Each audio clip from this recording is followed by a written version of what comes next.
Hi friends, ఈరోజు నేను అల్లం టీని ఈజీగా ఎలా ప్రిపేర్ చేసుకోవాలో మీకు చెప్తాను.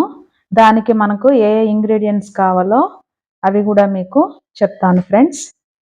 చూడండి, ముందుగా 2 టీలు ఎలా తయారు చేసుకోవాలో తెలుసుకుందాము. ఫస్ట్ నేను అల్లం తీసుకున్నాను. అల్లం టీ కాబట్టి అల్లం తీసుకున్నాను. యాలకులు 2 తీసుకున్నాను. ఇవి 2 వేసుకునేసి మనము ఇప్పుడు టీని ప్రిపేర్ చేసుకుందాం. Please subscribe my channel friends. Please.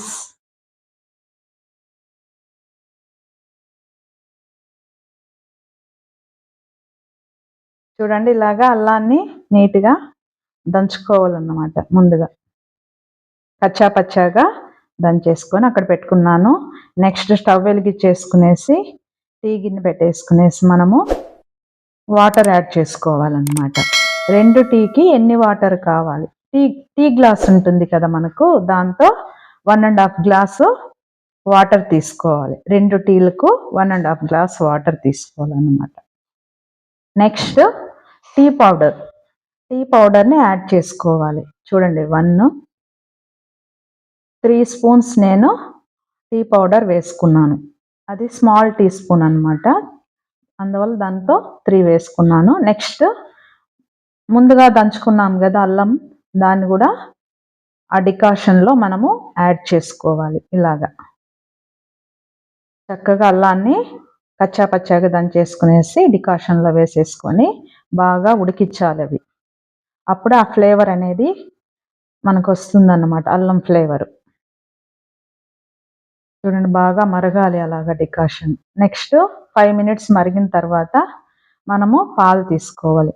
Tea glass నిండా నేను చిక్కటి పాలను తీసుకునేసి డికాషన్లో పోసేసుకున్నాను. చూడండి, ఇలాగా పోసేసుకునేసి యాలకులు ఉన్నాయి కదా, అవి కూడా కచ్చా పచ్చాగా దంచుకోవాలి. అలా వేసేసుకునేసి దంచేసుకునేసి అవి కూడా దాంట్లో వేసుకోవాలి. నేను పాలు తర్వాత యాలకులను యాడ్ చేసుకుంటాను, ఎందుకంటే ఆ ఫ్లేవరు, యాలకుల ఫ్లేవర్ అనేది మనకి ముందుగా వేస్తే పోతుంది. పాలు పోసిన తర్వాత వేసుకుంటే మనం టీ తాగేటప్పుడు మనకి ఆ ఫ్లేవర్ అనేది తెలుస్తుంది. షుగర్ కూడా నేను తక్కువగా వేసుకుంటాను, అంటే నేను షుగర్ తక్కువగా తీసుకొని టీలో వేసుకొని తాగుతూ ఉంటాను అనమాట. అందుకని నేను 2 స్పూన్సే యాడ్ చేశాను. మీకు కావాలి ఇంకా షుగర్ ఎక్కువగా వేసుకొని తాగే వాళ్ళంటే 3 స్పూన్స్ అయితే సరిపోతుంది. నేను తక్కువగా తాగుతాను కాబట్టి షుగరు తక్కువగా 2 స్పూన్సే వేసుకున్నాను. చూడండి, ఇలాగా 5 మినిట్స్ అట్లా వదిలేస్తే బాగా మరిగిపోతాయి. టీ మరిగేసి చిక్కగా అయిపోతాయి అన్నమాట. దాంట్లో బాగా అల్లం ఫ్లేవర్, మనకి యాలకల ఫ్లేవర్ అన్నీ బాగా ఉంటాయన్నమాట. ఘాటుగా బాగా స్ట్రాంగ్గా మనం టీని తాగొచ్చు. చూడండి, నేను ఇప్పుడు కప్పుల్లోకి సర్వ్ చేసేసుకుంటున్నాను. ఇలాగా నాకు ఇట్లా పైకి ఎత్తి పోస్తే బాగా నురుగు వస్తుంది అన్నమాట. ఆ నురుగుతో టీ తాగాలని నాకు చాలా ఇష్టం అన్నమాట. అందుకని నేను ఇట్లా పైకి గ్లాస్లో పోసేసుకొని ఎత్తేసుకొని ఇలాగా పైకి బాగా నురుగు వచ్చిన తర్వాత తాగుతూ ఉంటాను. చూడండి, కరెక్ట్గా 2 కప్స్ వచ్చాయి మనకి. Thank you for watching friends.